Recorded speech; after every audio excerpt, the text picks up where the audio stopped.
बार बचाएंगे प्लीज। वो तो मैं ऐसे अपना बीएसपी मान रही थी, अगर अपना बीएसपी नहीं मानती तो उसकी जान नहीं बचाती। मेरी डिलीवरी के टाइम पे तुमने अपना इंजेक्शन तक मुझे दे दिया, रिमेंबर? मैं तो अपनी स्टूपिडिटी, अपनी इनसिक्योरिटी पे अपनी और अपने खुद के बच्चे की जान मुश्किल में डाल दी। तुमने इसे बचाया। शायद अगर मैं इंजेक्शन सही टाइम पे तुम्हें मिल गया होता तो बेशक ये होता जो होना नहीं था। मैंने तो लक्ष्य को जन्म भी दे दिया था, लेकिन जब मुझे इससे अलग होना था तो मेरे लिए बहुत से कम था। और रूही, तुम तो उस बच्चे को 9 महीने अपनी कोख में पालोगी, उसके साथ रहोगी, उससे अलग हो पाना तुम्हारे लिए नहीं पॉसिबल। अब तो जाके हमारी लाइफ में थोड़ी सी नॉर्मल सी आई है।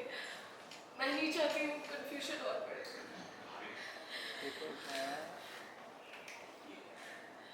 ये सिरोसिस का कॉन्ट्रैक्ट है।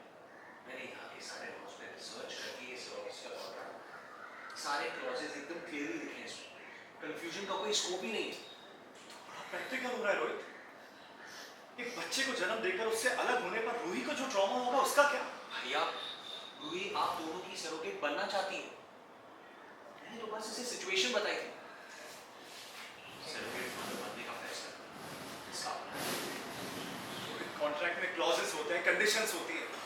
सब कुछ सही चल रहा है तो हमारे रिश्तों में फिर से कंडीशंस क्यों लेकर आ रहा है? भैया, इस कॉन्ट्रैक्ट में कंडीशंस नहीं, क्लैरिटी है। सब कुछ साफ साफ उसमें लिखा है ताकि बाद में कोई मैसी सिचुएशन ना हो। वो बच्चा, वो बेबी हर तरह से सिर्फ आप दोनों का बेबी होगा।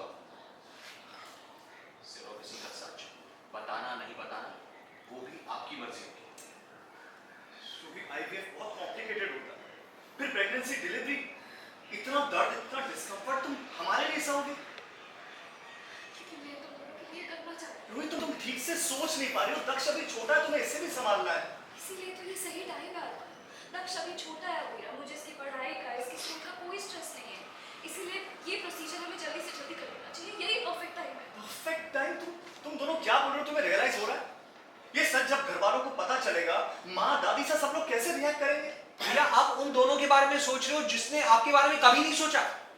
भैया, आप वो घर छोड़ चुके हो, अब उस घर के लोगों की चिंता भी छोड़ दो प्लीज। भैया, जब दक्ष आप दोनों के साथ कुछ महीनों के लिए था तो वो आपकी लाइफ का बेस्ट टाइम था। आप नहीं चाहते वो बेस्ट टाइम हमेशा के लिए आपकी लाइफ में आ जाए? भैया, खुशियां आपकी लाइफ में आना चाहती है, बस आपकी हाँ कहने की देर है।